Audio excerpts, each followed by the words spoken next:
Apa jadinya jika cinta tak bisa didapatkan dengan cara biasa?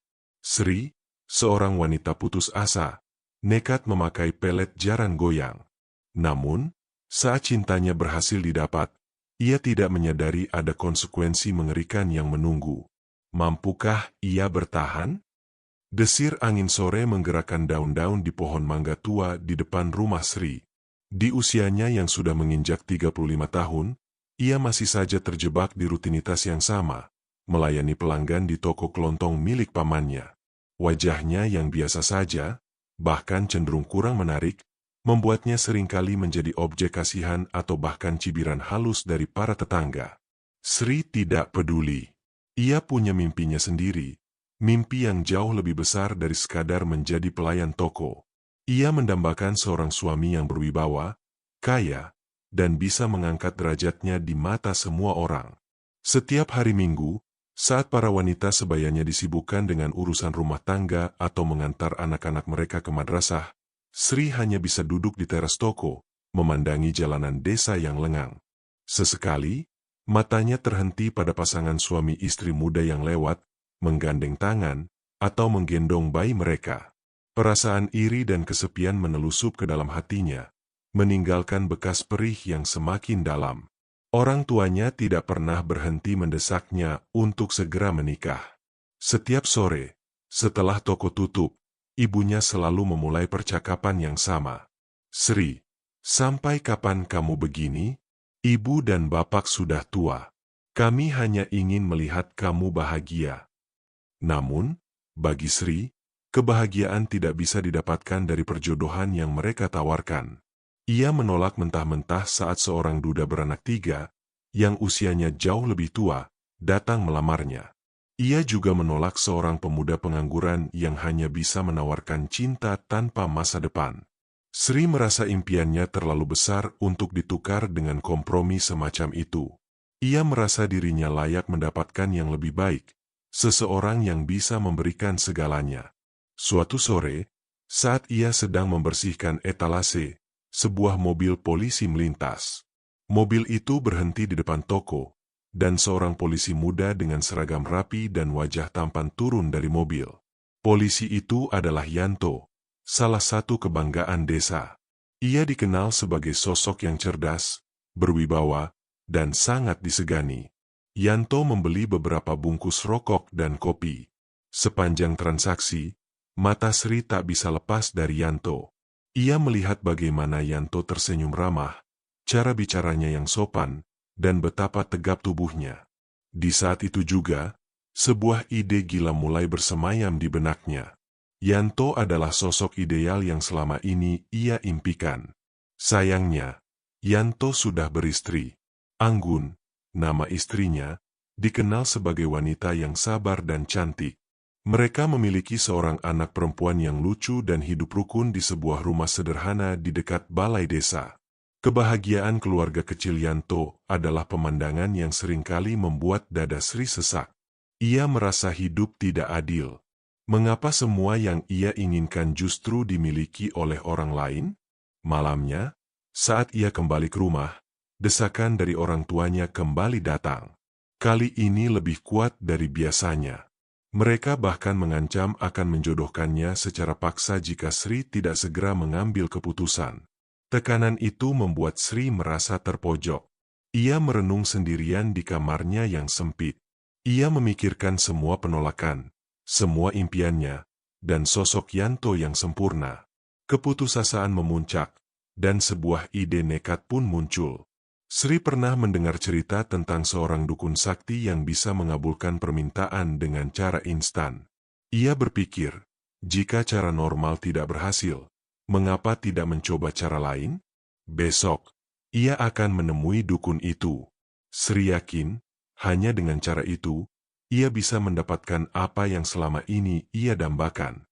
Sejak melihat Yanto di toko kelontong, pikiran Sri tak pernah bisa lepas dari sosoknya. Ia menjadi seperti bayangan, mengikuti setiap gerak-gerik Yanto dari kejauhan. Ketika Yanto melintas di jalanan desa dengan motor dinasnya, mata Sri akan mengikutinya hingga Yanto tak terlihat lagi. Ia tahu Yanto adalah sosok idaman bagi banyak wanita di kampung. Yanto tidak hanya berwibawa karena seragam polisinya, tetapi juga karena sikapnya yang ramah dan kepribadiannya yang hangat. Namun, yang paling menyakitkan bagi Sri adalah melihat kebahagiaan keluarga Yanto. Anggun, istrinya, seringkali terlihat mengantar anak mereka, Bunga, ke sekolah. Sri akan mengamati mereka dari balik jendela toko. Anggun akan mencium tangan Yanto sebelum berangkat, dan Yanto akan membalasnya dengan senyum tulus yang membuat hati Sri semakin perih. Pemandangan itu adalah sebuah tamparan nyata atas kenyataan hidupnya. Sri merasa dirinya tidak sebanding. Parasnya yang biasa, pekerjaannya yang sederhana, dan usianya yang terus bertambah, membuatnya semakin merasa mustahil untuk mendapatkan pria seperti Yanto secara wajar. Semakin Sri mencoba menyingkirkan obsesi ini, semakin kuat pula bayangan Yanto merasuki pikirannya. Malam-malamnya dipenuhi lamunan tentang bagaimana rasanya menjadi istri Yanto, memiliki hidup yang dihormati dan disegani, serta terbebas dari cibiran dan desakan orang tuanya. Ia membayangkan dirinya menjadi ibu bagi Bunga, hidup bahagia dalam keluarga yang sempurna. Lamunan itu begitu manis, tetapi ia selalu tersadar oleh realitas pahit yang mengikatnya. Di tengah kekalutan ini, sebuah bisikan jahat mulai muncul di benaknya. Sri teringat obrolan para pelanggan toko tentang seorang dukun sakti di desa seberang. Namanya Ki Bintoro, dukun yang terkenal dengan kemampuannya mengabulkan permintaan-permintaan gaib, termasuk soal asmara. Awalnya, Sri mengabaikan bisikan tersebut. Ia tahu, jalan pintas seperti itu sangat berbahaya dan bisa membawa konsekuensi yang mengerikan. Ia masih memiliki sedikit keyakinan bahwa ia bisa mendapatkan pria idaman dengan cara yang baik. Namun, keyakinan itu runtuh saat orang tuanya kembali menjodohkannya dengan seorang duda kaya raya dari desa tetangga. Sri, pikirkan baik-baik. Dia kaya, punya tanah luas. Kamu tidak perlu bekerja lagi, bujuk ibunya. Sri mendengarkan dengan kepala tertunduk. Ia tahu, pria itu adalah pilihan yang lebih baik dari sebelumnya. Namun, hatinya menolak keras. Pria itu tidak memiliki kewibawaan Yanto, tidak memiliki aura ketegasan, dan yang paling penting, pria itu bukanlah Yanto. Penolakan Sri kali ini membuat orang tuanya geram. Apa lagi yang kamu cari, Sri? Sampai kapan kamu mau menolak? Umurmu bukan lagi 25, tapi sudah 35. Bentak ayahnya. Kata-kata itu bagai belati yang menusuk langsung ke ulu hatinya. Sri berlari ke kamarnya, mengunci diri, dan menangis sejadi-jadinya. Di dalam kegelapan kamar itu, bisikan tentang Ki Bintoro kembali datang, kali ini jauh lebih kuat. Tidak ada lagi jalan kembali. Sri merasa ini adalah satu-satunya kesempatan yang ia miliki untuk meraih kebahagiaan yang selama ini ia impikan. Ia sudah terlalu lelah dengan penolakan dan desakan. Ia harus mengambil tindakan, apapun risikonya. Keesokan paginya, sebelum toko dibuka, Sri menyiapkan pakaiannya. Dengan langkah mantap, ia meninggalkan rumah tanpa memberitahu orang tuanya. Ia berjalan menuju jalan setapak yang menurut rumor akan membawanya ke rumah Ki Bintoro. Hari itu, Sri bukan lagi wanita yang pasrah. Ia adalah wanita yang berani mengambil keputusan nekat, sebuah keputusan yang akan mengubah jalan hidupnya, dan juga hidup orang lain, selamanya. Ia sudah menetapkan tekad, ia akan menggunakan pelet jarang goyang untuk mendapatkan Yanto, apapun konsekuensi yang harus ia tanggung. Rumah Ki Bintoro terletak di tengah kebun bambu yang rimbun, jauh dari keramaian desa. Suasananya begitu sunyi dan mencekam. Sri berjalan dengan jantung berdebar kencang, menapaki jalan setapak yang dipenuhi dedaunan kering. Di depannya, berdiri sebuah gubuk tua dengan dinding kayu yang sudah lapuk. Dari dalam, tercium aroma dupa dan kembang setaman yang pekat. Sri ragu sejenak, tetapi ia segera menguatkan tekad. Ini adalah satu-satunya jalan. Ia mengetuk pintu perlahan. Masuk. Terdengar suara serak dari dalam. Sri membuka pintu, dan di sana, Duduk seorang pria tua dengan rambut gondrong yang diikat, matanya tajam dan dipenuhi sorot aneh. Pria itu adalah Ki Bintoro. Di depannya, terdapat sesajen lengkap, hio yang mengepul, dan sebuah guci kecil yang ditutup kain merah. Sri duduk bersimpuh, hatinya bergetar. "Ada keperluan apa kau datang jauh-jauh kemari?" tanya Ki Bintoro tanpa basa-basi. Sri menceritakan semua kegelisahannya, tentang desakan orang tua, tentang mimpinya memiliki suami yang berwibawa, dan tentang obsesinya pada Yanto. Ki Bintoro mendengarkan dengan seksama. Sesekali matanya melirik ke arah guci di depannya. Setelah Sri selesai bercerita, Ki Bintoro mengangguk pelan. "Permintaanmu tidak mudah," katanya. "Kau ingin pelet jaran goyang. Kekuatannya sangat hebat, mampu membolak-balikan hati manusia. Namun, ada harga yang harus kau bayar. Jika pelet ini berhasil, ia akan mengikat targetmu padamu. Tetapi jika gagal, kau akan menanggung akibatnya. Wajahmu akan berubah, lebih tua dari usiamu, dan kau akan hidup sendiri selamanya." Sri tertegun. Konsekuensi itu terdengar mengerikan, tetapi ia sudah terlalu jauh melangkah untuk mundur. Ia memikirkan kembali wajah Yanto yang tampan dan wibawanya, lalu membandingkannya dengan wajahnya sendiri yang akan menua. Sri menghela napas. Ia tidak ingin gagal. Ia akan melakukan apapun agar berhasil. "Saya bersedia menanggung risikonya, Ki," jawab Sri mantap. Ki Bintoro tersenyum tipis, seolah sudah menduga jawaban itu. Ia meminta Sri untuk menyiapkan beberapa persyaratan. Foto Yanto, sehelai rambut, dan kembang 7 rupa. Sri pulang keesokan harinya dan kembali ke gubuk Ki Bintoro dengan semua persyaratan yang diminta. Ritual pun dimulai. Ki Bintoro membakar dupa dan mulai merapalkan mantra-mantra dalam bahasa yang tidak dimengerti Sri. Suara Ki Bintoro terdengar menggema di dalam gubuk. Sri diminta untuk duduk di depan sesajen dan terus membayangkan wajah Yanto. Ia membayangkan senyum Yanto, suara Yanto, dan bagaimana Yanto meninggalkan anggun untuknya. Imajinasi Sri begitu kuat hingga ia merasakan gubuk itu berputar dan aroma kembang menjadi sangat menyengat.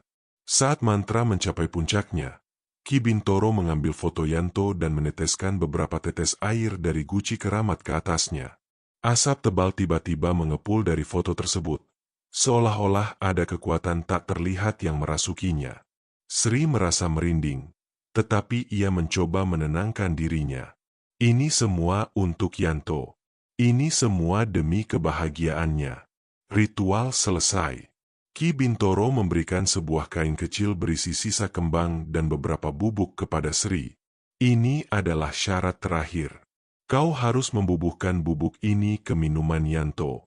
Setelah itu, kau hanya perlu menunggu.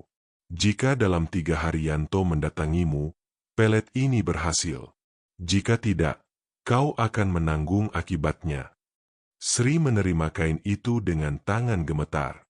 Ia tahu, mulai saat ini, hidupnya tidak akan sama lagi. Ia telah menempuh jalan yang gelap, dan hanya ada 2 kemungkinan di ujung jalan itu, kebahagiaan yang ia dambakan, atau kehancuran yang mengerikan. Dengan hati yang dipenuhi campuran ketakutan dan harapan, Sri meninggalkan gubuk Ki Bintoro, siap untuk melangkah ke babak selanjutnya. 3 hari setelah Sri kembali dari gubuk Ki Bintoro, ia hidup dalam ketegangan. Bubuk pelet yang ia sembunyikan di dalam tas kain kecil terasa begitu berat, seolah mengandung kekuatan yang tidak bisa ia kendalikan. Ia menunggu, mengamati setiap mobil yang lewat, berharap melihat mobil dinas Yanto. Sri tahu, Yanto adalah pelanggan tetap di warung kopi di seberang toko tempatnya bekerja. Kesempatan itu pasti akan datang. Pada hari ketiga, sekitar pukul 10 pagi, mobil Yanto benar-benar berhenti di depan warung kopi. Jantung Sri berdegup kencang. Ia segera keluar dari toko, berpura-pura menyapu halaman. Pandangannya tidak lepas dari Yanto yang sedang memesan kopi. Yanto tampak seperti biasa, berwibawa dan penuh senyum. Di sebelahnya, ada seorang teman sesama polisi. Sri tahu, ia tidak boleh gagal. Ia harus menyelinap ke dapur warung kopi itu, mencampurkan bubuk itu ke dalam minuman Yanto. Tepat saat teman Yanto pergi ke toilet, Sri bergerak cepat. Ia masuk ke dapur warung yang sedang sepi, mengambil secangkir kopi hitam pesanan Yanto yang baru diseduh, dan dengan tangan gemetar, ia menaburkan bubuk pelet itu. Bubuk itu larut seketika, tanpa bekas. Sri segera meletakkan kembali cangkir itu di atas meja saji, lalu kembali ke tokonya dengan napas terengah-engah. Ia berpura-pura sibuk, tetapi matanya terus mengawasi Yanto. Tak lama kemudian, Yanto mengambil cangkir kopinya dan meminumnya hingga tandas. Sri merasakan ada gelombang aneh yang menyelimuti dirinya. Ada kekuatan tak kasat mata yang seolah mengalir dari dirinya menuju Yanto. Setelah Yanto pergi, Sri kembali ke dalam toko, duduk di kursi, dan mencoba menenangkan diri. Kini, ia hanya bisa menunggu. Di rumahnya, Yanto mulai menunjukkan perubahan. Semenjak pulang dari warung kopi, ia menjadi lebih pendiam. Ia sering melamun, menatap kosong ke arah jendela. Anggun, istrinya, merasa ada yang tidak beres. Yanto yang biasanya ceria dan suka bercanda, kini menjadi dingin dan mudah tersinggung. "Mas, kenapa? Ada masalah di kantor?" tanya Anggun lembut, mencoba memijat pundak suaminya. Yanto menghela napas kasar. "Tidak ada. Aku hanya lelah." Malam itu, saat makan malam, Yanto tiba-tiba melempar sendoknya ke piring. "Aku harus pergi. Aku tidak bisa di sini lagi," katanya dengan nada aneh, seolah ada suara lain yang mengendalikan ucapannya. Anggun terkejut. "Pergi kemana, Mas? Kita mau makan. Bunga sudah menunggu." Yanto tidak menjawab. Ia hanya menatap kosong, lalu bangkit dari kursi dan berjalan menuju pintu. "Aku harus menemui Sri," bisiknya. Suaranya pelan tetapi jelas didengar oleh Anggun. Hati Anggun hancur mendengar nama itu keluar dari mulut suaminya. Ia tidak tahu siapa Sri. Namun, nama itu terasa asing dan menakutkan. Saat Anggun mencoba menahan, Yanto menepis tangannya dengan kasar. Ia pergi begitu saja, meninggalkan Anggun dan anaknya yang kini menangis kebingungan di meja makan. Malam itu menjadi awal dari kehancuran rumah tangga mereka. Keberhasilan pelet itu begitu cepat dan menakutkan, hingga Anggun hanya bisa terdiam, dipenuhi rasa bingung dan patah hati. Pagi itu, rumah Yanto dipenuhi keheningan yang menyesakan. Anggun terduduk di sofa ruang tamu, matanya sembab karena semalaman tidak bisa tidur. Di sampingnya, Bunga, anaknya, masih terlelap dengan wajah penuh bekas air mata. Anggun mencoba mencerna semua yang terjadi. Suaminya pergi begitu saja, meninggalkan dirinya dan Bunga, tanpa penjelasan yang masuk akal. Kalimat aneh yang diucapkan Yanto, "Aku harus menemui Sri," terus terngiang di kepalanya. Siapa Sri? Anggun tidak pernah mengenal nama itu. Dengan hati yang hancur, Anggun mencoba mencari tahu. Ia menelepon keluarga Yanto, tetapi mereka sama bingungnya. Anggun juga mendatangi kantor polisi tempat Yanto bekerja, tetapi rekan-rekan Yanto hanya bisa mengatakan bahwa Yanto sedang cuti mendadak dan tidak bisa dihubungi. Tidak ada yang tahu kemana Yanto pergi. Anggun pulang dengan tangan hampa. Rasa sedihnya berubah menjadi amarah. Yanto yang ia kenal, yang begitu mencintai keluarganya, tidak mungkin melakukan hal sekejam ini. Sementara itu, di desa sebelah, Sri merasakan euforia yang luar biasa. Yanto benar-benar datang menemuinya, seperti yang dijanjikan oleh Ki Bintoro. Pagi-pagi sekali, Yanto datang ke rumah Sri dan langsung mengajaknya pergi. Yanto berbicara seolah-olah mereka adalah sepasang kekasih yang sudah lama terpisah. Ia bahkan memanggil Sri dengan sebutan-sebutan mesra yang membuat Sri merasa melayang. "Kita pergi dari sini, Sri. Kita mulai hidup baru. Aku akan tinggalkan semua yang ada di belakang," kata Yanto, matanya memancarkan cahaya aneh yang tidak biasa. Tanpa berpikir panjang, Sri mengemas beberapa barangnya. Ia mengikuti Yanto pergi, meninggalkan desanya. Di dalam mobil, Sri tersenyum puas. Rencana jahatnya berhasil. Ia kini mendapatkan apa yang ia dambakan, seorang suami yang berwibawa dan kehidupan yang lebih baik. Namun, ia juga merasakan sedikit ketakutan. Yanto terlihat seperti bukan dirinya sendiri. Ada kekosongan dalam tatapannya, seolah ia adalah boneka yang hanya bisa mengikuti perintah. Berita kepergian Yanto bersama Sri dengan cepat menyebar ke seluruh desa. Orang-orang berbisik-bisik. Ada yang tidak percaya, ada yang mencemooh Sri, dan ada juga yang menuduh Yanto tidak setia. Anggun, yang mendengar semua bisikan itu, merasa semakin tertekan. Semua tuduhan dan gosip itu seolah mengikis harga dirinya. Ia berusaha kuat demi Bunga, tetapi air matanya tak bisa dibendung. Suatu sore, saat Anggun sedang menyirami Bunga di halaman, ia melihat seorang tetangganya, Ibu Sarti, berjalan melewatinya. Ibu Sarti adalah teman dekat Anggun. Tanpa ragu, Anggun menghampirinya. Ibu tahu sesuatu, kan? Siapa sebenarnya Sri itu? Tanya Anggun. Suaranya bergetar menahan tangis. Ibu Sarti menghela napas panjang. Nak, ibu tidak tahu banyak. Ibu hanya pernah mendengar dari tukang sayur. Katanya Sri itu pelayan di toko kelontong desa sebelah. Dan katanya, Sri sering terlihat seperti mengamati Mas Yanto. Informasi itu bagai percikan api yang menyalakan harapan di hati Anggun. Ia kini punya nama, punya petunjuk. Ia tahu, suaminya tidak mungkin meninggalkan dirinya dan Bunga begitu saja tanpa alasan. Ada sesuatu yang tidak beres.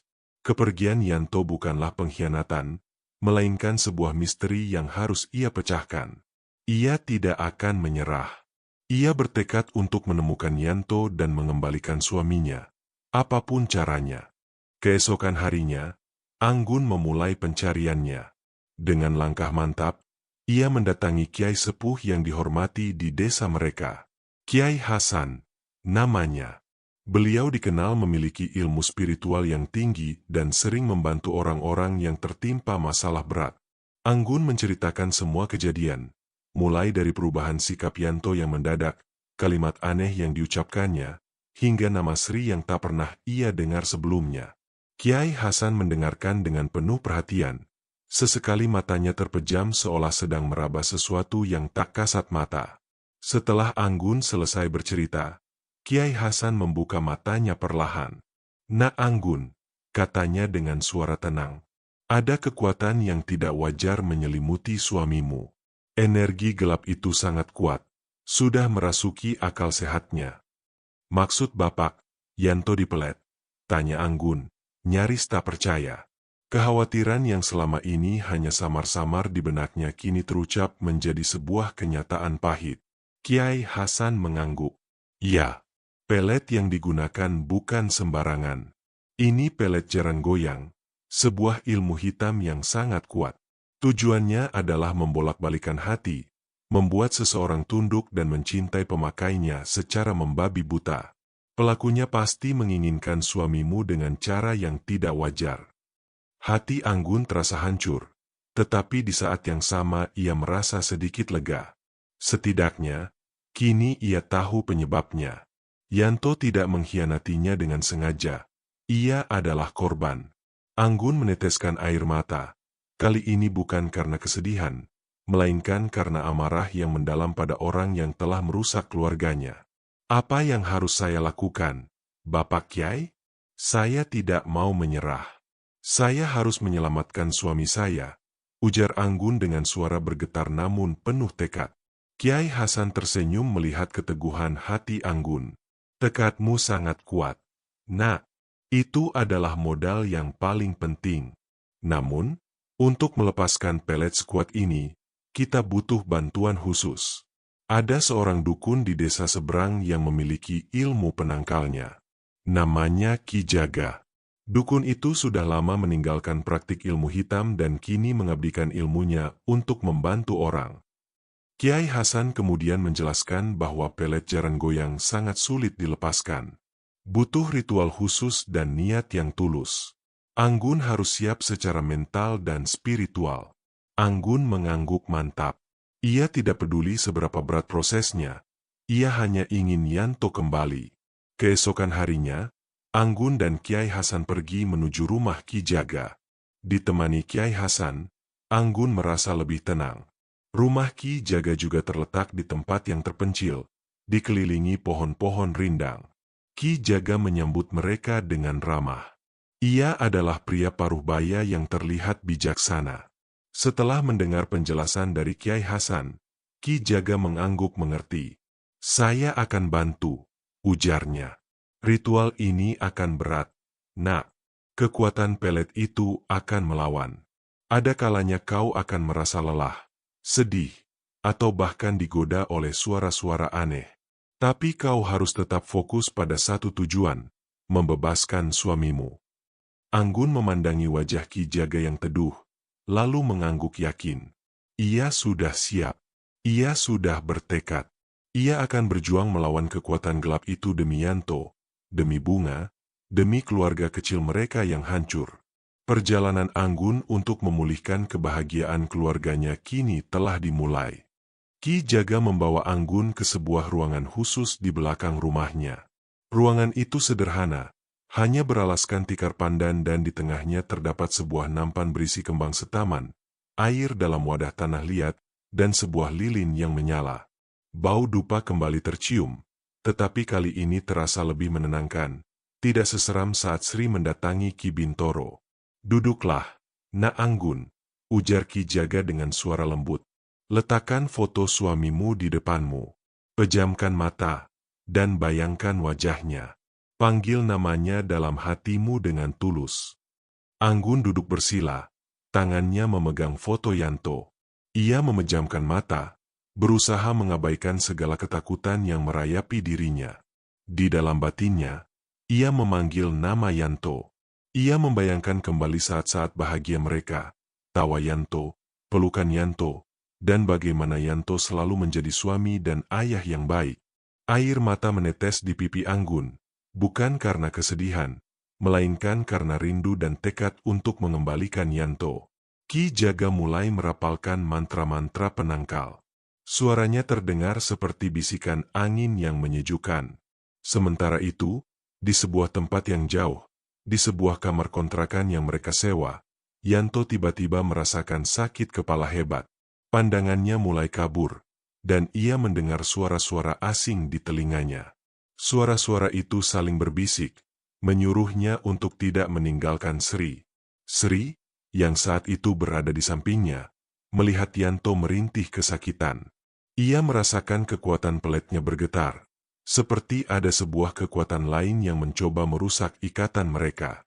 Sri panik. Ia tahu ini adalah perlawanan dari pihak Yanto.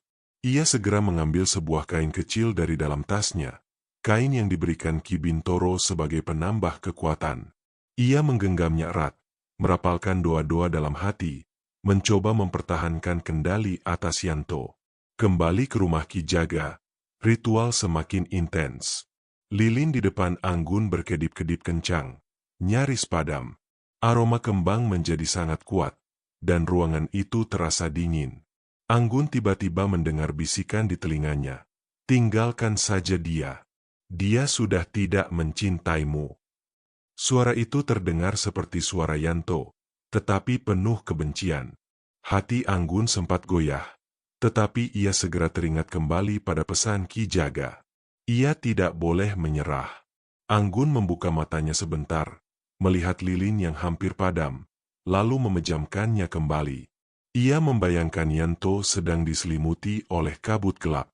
Dengan segenap kekuatan hatinya, ia membayangkan dirinya meraih tangan Yanto dan menariknya keluar dari kabut itu. "Aku di sini, Mas. Ayo pulang," bisiknya dalam hati.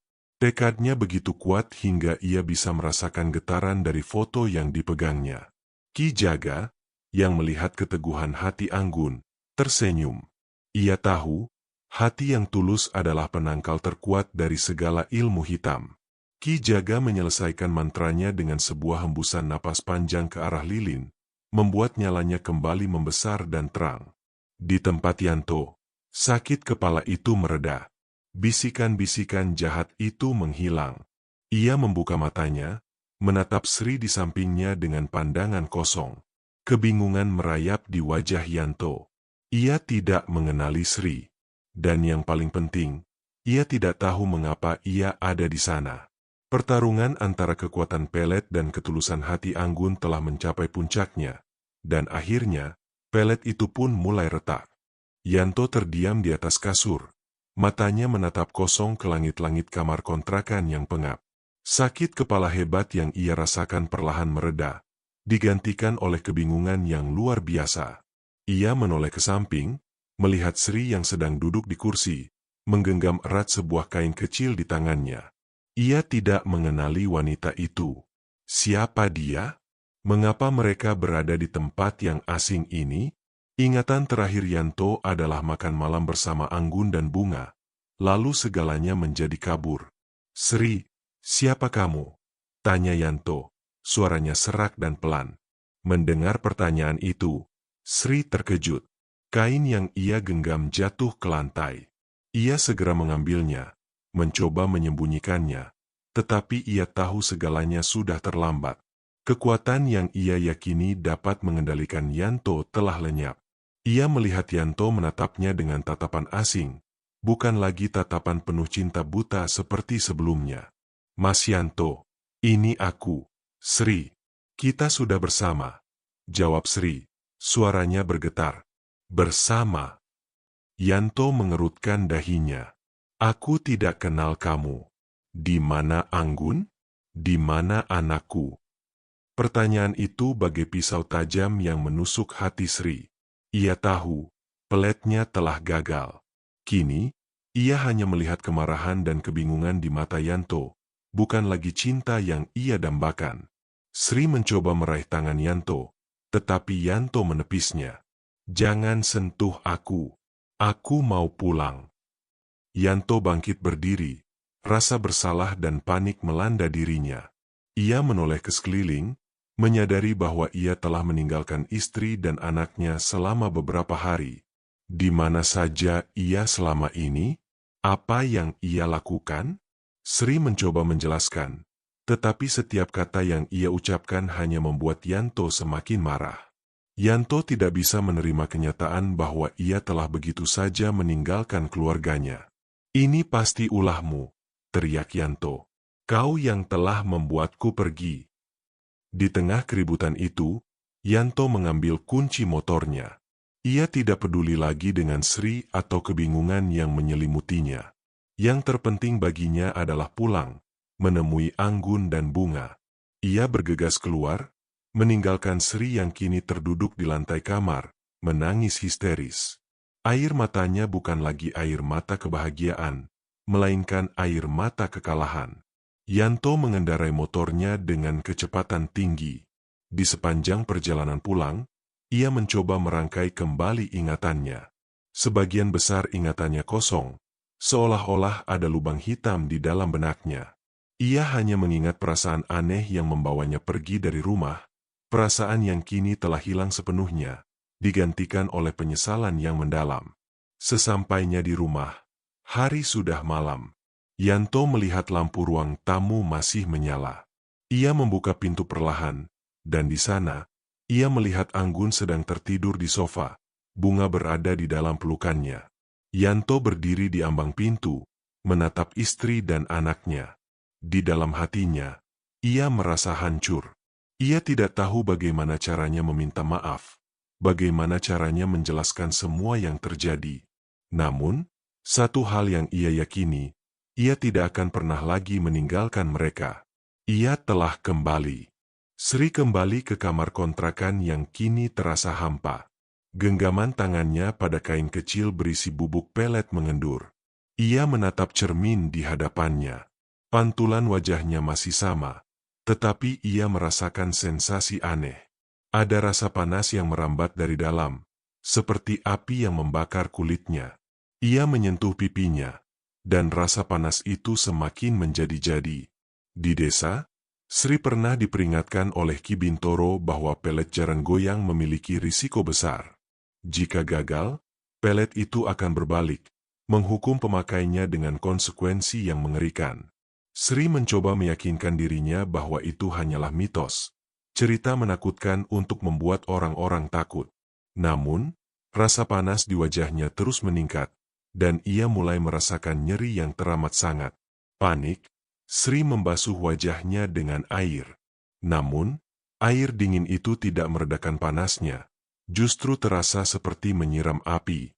Sri menatap cermin lagi, dan kali ini ia berteriak histeris. Pantulan wajahnya di cermin mulai berubah. Kulitnya yang sebelumnya biasa saja, kini mulai mengkerut. Garis-garis halus muncul di sekitar mata dan mulutnya, semakin lama semakin dalam. Rambutnya yang hitam legam kini dipenuhi uban. Wajahnya menua drastis. Dalam hitungan menit, seolah-olah waktu puluhan tahun telah berlalu begitu saja. Wajah yang ia dambakan untuk mendapatkan Yanto, kini justru menjadi sebuah kutukan. Sri menjerit, memukul cermin hingga pecah. Ia tidak bisa menerima kenyataan. Ia bukan lagi wanita berusia 35 tahun, melainkan seorang nenek tua dengan wajah keriput yang penuh penderitaan. Wajah yang ia benci, wajah yang ia anggap tak pantas mendapatkan cinta Yanto, kini berubah menjadi sesuatu yang jauh lebih buruk. Kutukan itu tidak hanya merusak fisiknya. Sejak saat itu, Sri tidak bisa lagi merasakan kehangatan di hatinya. Rasa cinta yang ia punya untuk Yanto, obsesi yang mendorongnya melakukan hal nekat, kini sirna. Yang tersisa hanyalah penyesalan, ketakutan, dan kehampaan. Ia menyesali semua perbuatannya, tetapi semuanya sudah terlambat. Ia telah mengorbankan segalanya demi cinta yang tidak pernah tulus, dan sekarang ia harus membayar harganya. Kabar mengenai kondisi Sri dengan cepat menyebar.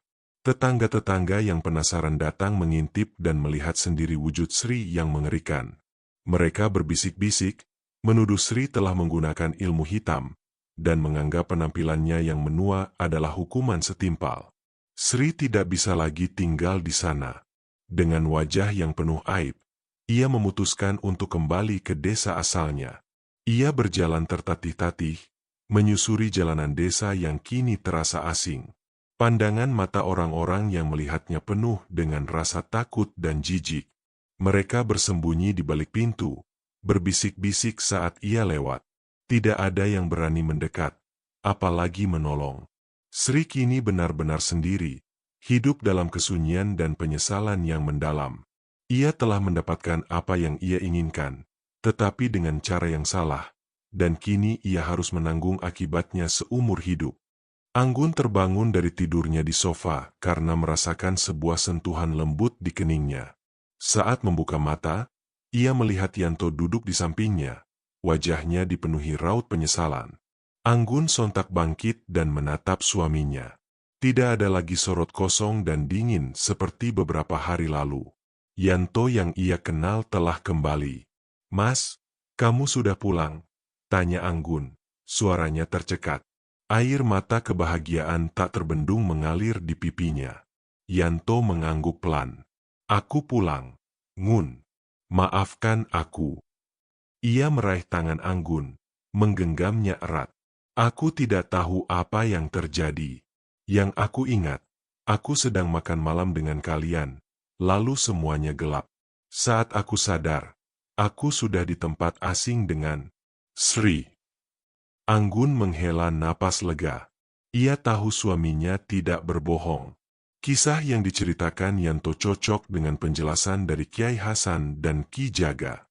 Malam itu, di bawah temaram lampu ruang tamu, Yanto menceritakan semua yang ia ingat tentang perjalanannya dengan Sri. Ia hanya bisa menjelaskan bahwa selama itu ia merasa seperti robot, tidak memiliki kendali penuh atas dirinya sendiri. "Aku tidak tahu bagaimana aku bisa meninggalkanmu dan Bunga," kata Yanto, matanya berkaca-kaca. "Aku sangat menyesal, Ngun. Aku berjanji tidak akan pernah meninggalkan kalian lagi." Anggun mengangguk. Ia memeluk Yanto dengan erat, melepaskan segala ketakutan dan kesedihan yang selama ini ia rasakan. Ia tidak menyalahkan Yanto. Ia tahu suaminya adalah korban dari kejahatan spiritual yang mengerikan. Kebersamaan mereka yang sempat hancur kini mulai dibangun kembali, berlandaskan cinta dan kepercayaan yang lebih kuat. Keesokan harinya, Yanto mendatangi Kiai Hasan untuk mengucapkan terima kasih. Kiai Hasan hanya tersenyum. Yang menyatukan kalian adalah ketulusan hati Nak Anggun. Itulah penangkal terkuat dari segala ilmu hitam. Yanto dan Anggun kemudian kembali menjalani kehidupan mereka seperti sedia kala, tetapi dengan satu perbedaan besar. Pengalaman pahit ini membuat mereka lebih menghargai setiap momen kebersamaan. Yanto kini tidak hanya menjadi suami dan ayah yang baik, tetapi juga menjadi pelindung yang lebih siaga. Ia tidak ingin lagi ada kekuatan jahat yang mengganggu kebahagiaan keluarganya. Mereka pun mulai fokus untuk menyembuhkan luka batin Bunga. Awalnya Bunga sempat trauma, takut ayahnya akan pergi lagi. Namun, dengan kasih sayang yang tulus dari Yanto dan Anggun, Bunga perlahan kembali ceria. Keluarga kecil itu kembali utuh, meninggalkan kenangan pahit yang perlahan-lahan memudar. Kabar mengenai Yanto yang kembali dan kondisi Sri yang berubah mengerikan pun menyebar ke seluruh desa. Kisah mereka menjadi pembicaraan hangat, menjadi bukti nyata tentang keajaiban cinta sejati yang mampu mengalahkan kejahatan. Yanto dan Anggun kini menjadi simbol kekuatan dan keteguhan hati, sebuah contoh bahwa cinta dan ketulusan hati akan selalu menang melawan kekuatan pelet. Desa kembali tentram, tetapi ada satu sosok yang tidak bisa menemukan kedamaiannya. Sri kembali ke kampungnya, tetapi ia tidak lagi sama.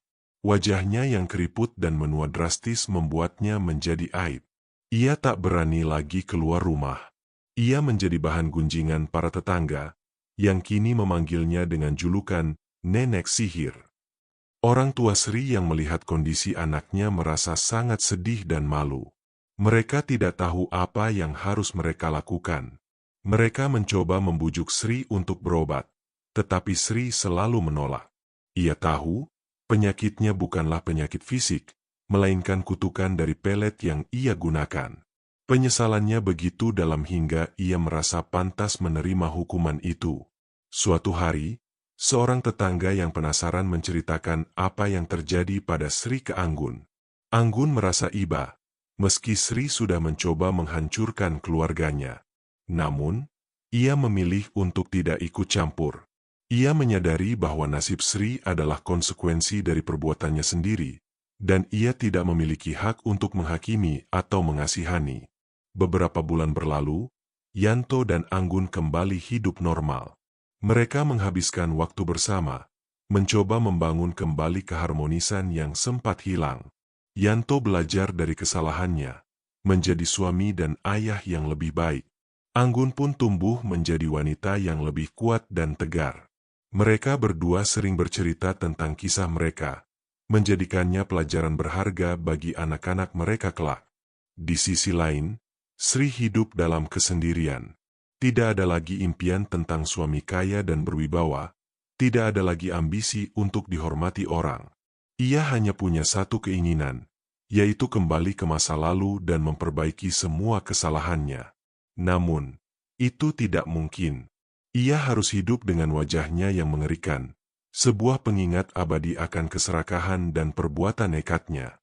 Kisah Sri, Yanto, dan Anggun menjadi legenda di desa mereka. Kisah itu diwariskan secara turun-temurun, menjadi sebuah peringatan bagi siapapun yang tergoda untuk mengambil jalan pintas.